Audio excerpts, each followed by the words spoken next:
Baby freeze, kick-up ou encore backspin, ces termes venus du breakdance ne vous sont pas familiers, mais ils pourraient le devenir d'ici 200 jours puisque cette discipline fera son entrée aux Jeux Olympiques de Paris.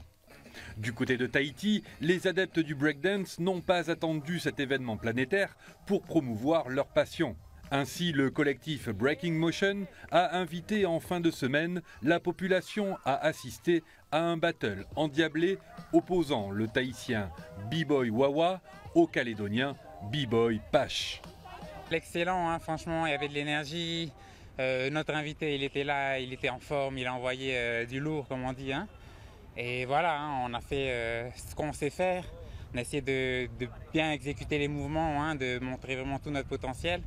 Pour B-Boy Pash, danseur professionnel de 30 ans, dont 15 dédiés à cet art de la rue, ce genre de confrontation doit surtout servir à transmettre les valeurs de cette danse issue de la culture hip-hop.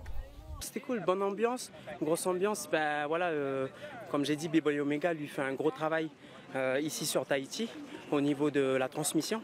Il y a beaucoup de bons danseurs aussi à Tahiti et voilà, faut qu'on fasse plus d'échanges entre nous, entre îles du Pacifique pour partager et puis voilà, faire évoluer le hip-hop dans le Pacifique, quoi. Ce premier battle du genre, sans objectif sportif, a néanmoins vu un vainqueur incontesté. Alors aujourd'hui, comme on a dit, c'était un battle sans jury. Le jury, c'était finalement les gens, le public qui se faisait sa propre opinion. Pour être honnête, je dirais qu'il l'emporte quand même. Hein. Niveau technique, il est vraiment au-dessus. Même au niveau de la forme, j'ai encore, on va dire, du cardio à travailler, quoi, hein. Une danse qui, selon les spécialistes, est brillamment mise en valeur par les jeunes des Outre-mer. Le premier d'Europe est qualifié au JO, il est français et il est de Guyane, Dany. Et le troisième en top niveau, il s'appelle Lagaet, il est de Martinique.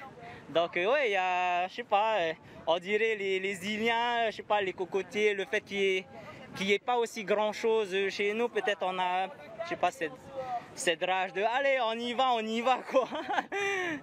Une nouvelle encourageante qui permettra de voir, pourquoi pas, un ou une Polynésienne aux Jeux Olympiques suivants de 2028, qui se dérouleront à Los Angeles, un des berceaux de la culture underground.